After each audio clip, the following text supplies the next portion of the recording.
Hi, I'm Mark. This is my April review for Capricorn Sun sign and Capricorn rising. We start the month with the Sun in your 4th house, making a positive aspect to Saturn in the 2nd. So this is a good time to sort out any financial matters regarding the home, and also to do your yearly budgets. Also on that day, the Sun makes a positive aspect to the North Node in your 6th house of work.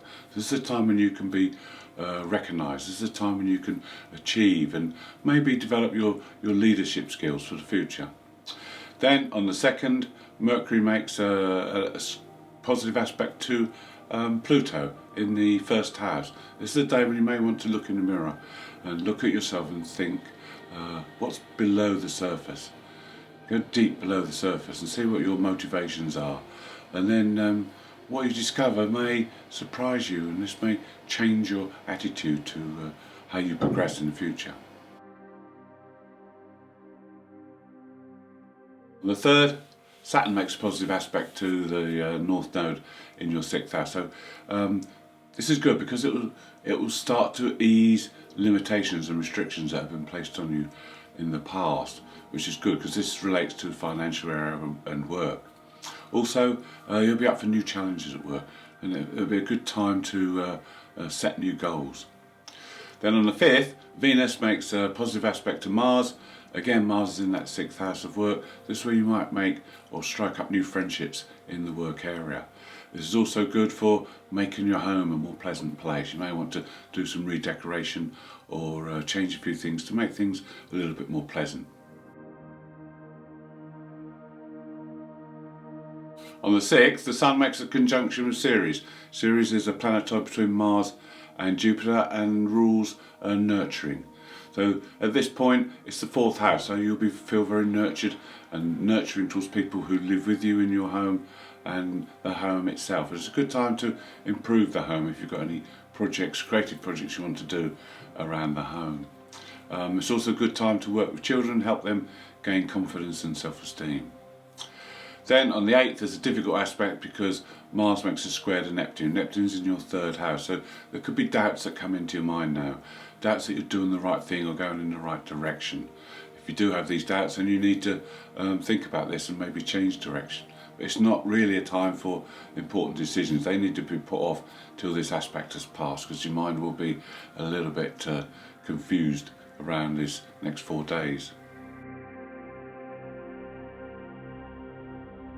On the 9th and 10th, Mercury makes 3 aspects, and this will help you with that Mars aspect we were just talking about. You'll be able to see things in a slightly different angle, and you'll be able to tell what needs changing. So this will help with that difficult aspect. Also on the 10th, Venus makes a very positive aspect to Jupiter. Now Jupiter obviously is in your 2nd house of finances, so this is a great time for financial gain. So there may be some good news about finances on the 10th. On the 11th, all your energy will come back as Mars makes a positive aspect to the Sun, and this will last for 6 days. This is a very good time to get on at work and get things done and get ahead. It's also good to do things around the home as well. Any practical creative tasks around the home, it's good to get those done over the next week. Just a word of caution on the 12th, Venus makes a square to Pluto, so there could be a power struggle or a challenge on that day, or there may be an alteration you need to do with your plans going forward before you can complete things. On the 12th there's a new moon. This new moon is in Aries, so it's a moon of initiation, of getting things started, putting things into action and using your power to drive it forward. It's also in your 4th house, so this is the house of long-term planning. It's a good time to now reorganise things around the home and to put long-term plans into action. It's also a good time to look at security and your inner security, also your network, your support network, and how you receive and give support. On the 14th there's a period of 6 days where it's really positive. This is great for growth. The first aspect we have on the 14th is between the Sun and Jupiter. This is a very positive aspect. It's good for just about anything, and it's also focused on the 2nd house of finances, so there could be a gain in finances or an opportunity that comes up that enables you to put a plan together. We spoke earlier about you formulating a plan. Well, this aspect is good as putting the pieces of the plan together. Then on the 15th there's an aspect which means you can really push forward with your plan. Mars makes a positive trine to Jupiter. So this again is another 5 days when you have a very fortunate positive period. This is a time to put your plan into action. This is very good for business enterprises, also good for financial side of things. And with Mars being in your 6th house, this is great for work. There could be opportunities at work, there could be opportunities to expand and grow. On the 16th there may be a test to your developments and your plan of action, because the Sun makes a square to Pluto. Now if your plans stand up to the test, you'll gain great pleasure in moving forward with it. If not, if you have a challenge that you can't overcome, you need to make some radical changes and adjustments so that you get yourself back on track. This aspect is also very good for purging, getting rid of anything that's no longer necessary or needed. Venus moves into your 5th house on this day as well, so there's an added bonus of creativity now coming from Venus in that house. Then on the 17th, Mercury plugs into those aspects we spoke about earlier with Jupiter. And so Mercury will give a clearer view of things, of how things are progressing. You'll be able to communicate and discuss things very frank and openly about your plan and where you're going with it. Also, with Mercury in this position, it's good to just tidy things up, any loose ends, get things organised. Get things organised in your head as well, so that you know exactly where you are and where you're going. On the 18th, the Sun and Mercury come together, and this would usually be good for communication and quick thinking, but because they're both at 29 degrees in Aries, they are weakened.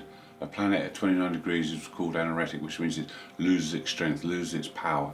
So this is a day when you'll feel a little bit of a loss of vitality and not as driven as normal. So if you just let that pass, and then on the 20th they both move into Taurus and your fellow Earth sign and the 5th house, so you'll have a boost of creative energy coming through. We've already got Venus in there. Venus makes a conjunction with Uranus on the 22nd, and this can be very highly disruptive if you're on the wrong path, but it can be very pleasant and exciting if you're on the right path. So all the work you've been doing over the last few weeks will again be tested, and things run smoothly, then you're doing well, and there could be some pleasant surprises. If not, there could be some disruptions, and if you have disruptions, then you need to make changes. On the 24th, Mercury makes a conjunction with Uranus, so this will set your mind buzzing. This will be a highly mentally active day, and it's hard to concentrate sometimes, so be careful driving or if you're operating machines. With all this buzzing around your head, the difficulty will be expressing it, because Venus makes a square to Saturn on a day, so it's very hard to express yourself on a day like that. On the 24th there's also a very important aspect.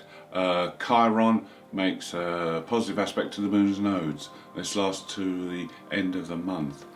Now, with Chiron activating both ends of the nodes, collectively we need to look at what's happened over the past year with the pandemic, and we need to collectively heal the wounds of the past so that we can focus on achievements in the future. Personally, yes, there could be things that you need to deal with and look at personally. The nodes are across your 6th and 12th house, so this could affect your work area, your daily routines. They could have been disrupted over the last year, so there may be some healing that you need to be doing in that area, and also in your unconscious. It may affect as your unconscious, so you need to look at that and heal that area as well. On the 25th, Venus and Mercury come together, and this is normally a fun day, but unfortunately they both make a square to Saturn, and Saturn may put a dampener on the day and load responsibility and duty in, so it may not be as light-hearted as it normally would be.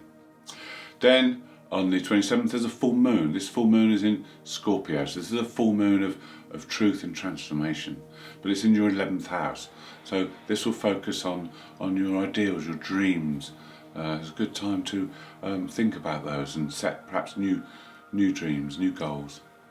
Also, friends will be in the focus. Now, maybe over the last year that you haven't had a tremendous amount of contact with friends, but with this full moon that may start to happen again now, and there may be a friend that needs your help or assistance in some matter. But it's good now to look at how you stand within your friendships and also with group activities. On the 29th, it could be a difficult day because Mercury makes a conjunction with the black moon Lilith. Now, this could bring dark thoughts into your head, or there could be little things you obsess about, and it's best not to be too vocal about these, because you can say things which can upset people on a day like this. Then on the 30th, the Sun makes the third conjunction with Uranus in the last week, and this could bring up some unusual but exciting things. It's a good day to try new things. If there are any blips that come up, any sudden events that come up, then again you're not on the right track, so you need to make adjustments and changes. But if it all goes well, then it can be a very exciting day. Thank you for watching. I hope you've enjoyed the video. If you'd like to see more, please subscribe. If you'd like to leave me a comment, I'll be glad to hear from you.